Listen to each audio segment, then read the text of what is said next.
আমরা মাহফিলে আসছি আজকের কুমিল্লাতে। এখন কুমিল্লাতে আসার পরে দেখি এগুলো আমাদের জন্য ব্যবস্থা করে রাখছে।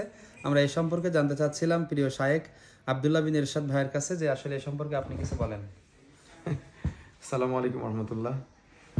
মানুষ কতটা অধঃপতনের মধ্যে আছে আজকে, যে আলেমুলামারা এটা নিষেধ করবে, সে আলেমুলামারা আজকে এই জর্দা বা বিড়ি এগুলোর সাথে সম্পৃক্ত, যার কারণে আমাদের বিভিন্ন মাহফিলে গেলে দেখতে পাই যে হুজুরদের জন্য আলাদা করে জর্দা রেখে দেয়।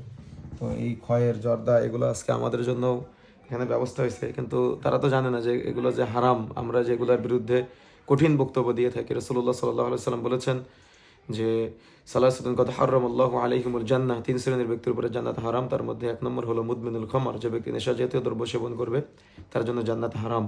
রাসূলুল্লাহ সাল্লাল্লাহু আলাইহি সাল্লাম বলছেন লা ইয়াদখুলুল জান্নাতা মুদমিনুল খামর, যে ব্যক্তি নেশা জাতীয় দ্রব্য সেবন করবে সে জান্নাতে প্রবেশ করবে না। এরকম বহু এটার অপকারিতা আছে ইসলামে এবং শরীয়তের দিক দিয়ে এবং জাগতিক বিষয়, কিন্তু এটা জানার পরেও অনেক আলেম ওলামারা এটাকে মাকরু বলে। মাকরু মানে হলো অপছন্দনীয়। তো আমি একজন আলেম হয়ে, আমি রাহবার হয়ে আমি যদি অপছন্দনীয় কাজ করি তো সমাজের মানুষ কি করবে? এই জন্য জাহালত আজকে কতদূর পর্যন্ত পৌঁছে গিয়েছে এটা আপনারা দেখলেই বুঝতে পারবেন। আল্লাহ রাব্বুল আলামিন হেফাজত করুন।